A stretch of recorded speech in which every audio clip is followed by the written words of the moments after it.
Here I have OPPO A58 and today I'm going to show you how to take screenshot on this device. So to do this, all you need to do is to just press combination of keys power key plus volume down at the same time like this, and screenshot will be taken so easily. So let me show you once again, power key, volume down, and that's how it's done. So one last time, volume down, power key, and we got it. You can find your screenshots in gallery in the screenshots album, and here they are.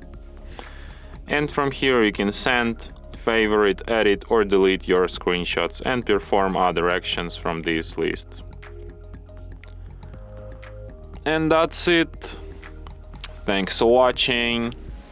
If you find this tutorial useful, don't forget to hit that like button and subscribe to our channel.